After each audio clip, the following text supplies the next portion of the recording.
આજે આપણે જો મિક્સ શાક બનાવશું એના માટે આપણે એક તુરિયું લઈ લીધું છે ઘીસોડું અને 4 રીંગણા છે, દૂધીનું બટકું લીધું છે આવો કટકો, અને આ રીંગણું એક સફેદ રીંગણું લીધું છે, સરગવા છે, 2 બટેટા છે અને વટાણા છે.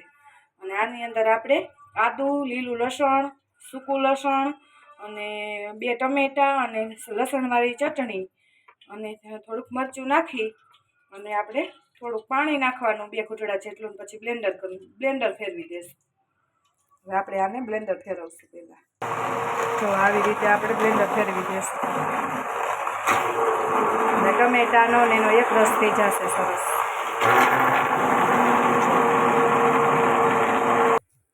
જો આ સરસ મજાની આપણી ગ્રેવી તૈયાર થઈ ગઈ છે. હવે આપણે વઘાર કરશું. જો ગાઈસ આપણે આ તેલ આવી ગયું છે.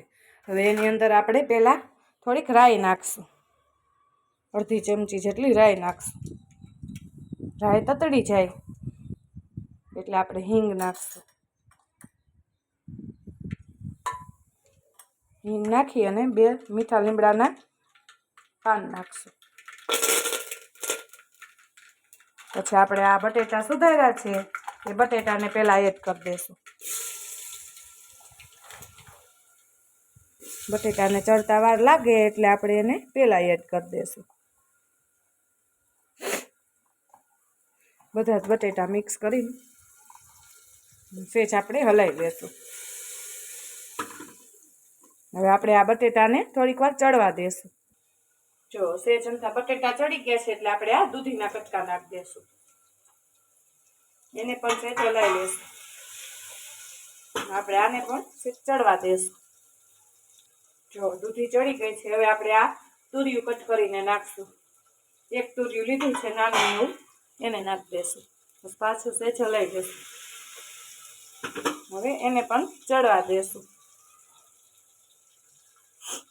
હવે જો એ આપણી ખીસોડા પણ ચડી ગયા છે. હવે આપણે આ રીંગણા એડ કરી દઈશું. રીંગણા એડ કરીને આપણે સેજ હલાવી દઈશું.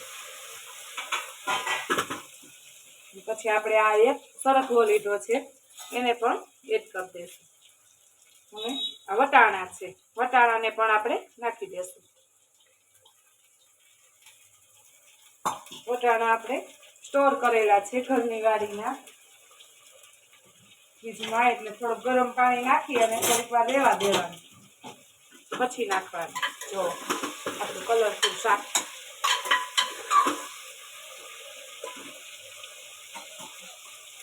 હવે એની અંદર આપણે મરી મસાલા કરી લઈશું. આપણે અડધી ટીસ્પૂન જેટલી હળદર નાખશું.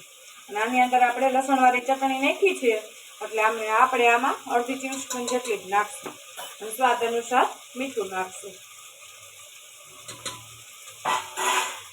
જે હલાવી રીંગણા છે એ હમણાં સરસ મજાના થઈ જાય.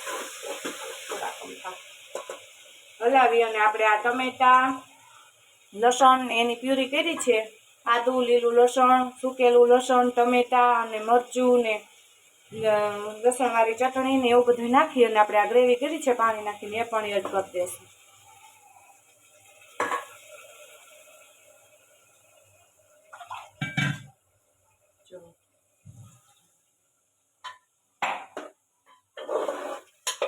હલાવી હવે આને આપણે 2 થી 3 વિસલ થવા દેશું ઢાંકીને. જો હવે આને આપણે ઢાંકીને 3 થી 4 વિસલ થવા દેશું, અથવા 2 થી 3 કરશો તોય પણ ચાલશે. તો પણ સરસ મજાનું આપણું શાક રેડી થઈ જશે. હવે આપણે આને વિસલ કરશું. આપણે જો આમાં 3-4 સીટીઓ કરશું.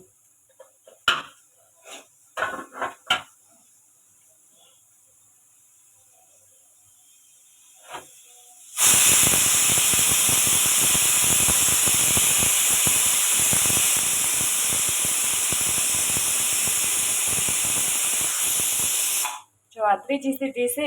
હવે આપણે ગેસને બંધ કરી અને અંદર ને અંદર થોડીક વાર ચડવા દઈશું. પછી આપણે ખોલીને જોઈ જોઈશું શાક. તો આપણું શાક થઈ જશે રેડી. જો હવે આપણે ખોલીને જોઈ જોઈશું શાક કેવું થયું છે.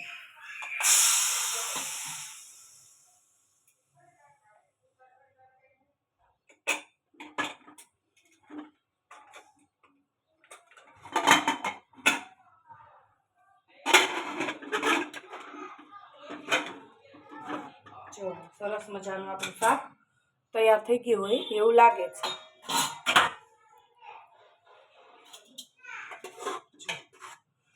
મસ્ત મજાનું આપણું શાક તૈયાર થઈ ગયું છે. આપણે એક બટેટાને જોવી ચેપી તૈયાર છે કે નહીં એમ. જો સરસ મજાનું પેચાઈ જાય છે જો ચમચીએથી, એટલે આપણું શાક થઈ ગયું છે રેડી. હવે આની અંદર આપણે જો થઈ ગયું છે ને, હવે આની અંદર આપણે કોથમરીથી ગાર્નિશિંગ કરશું અને પછી આપણું મિક્સ સબ્જીનું શાક તૈયાર છે.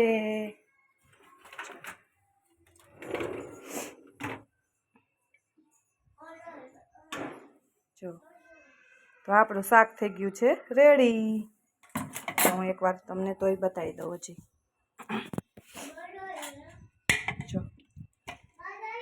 જો આપણું સરગવાનું ને રીંગણાનું, ટમેટા, વટાણા બધું મિક્સ શાક તૈયાર છે. હવે આની અંદર આપણે કોથમરી નાખી અને ગાર્નિશિંગ કરશું.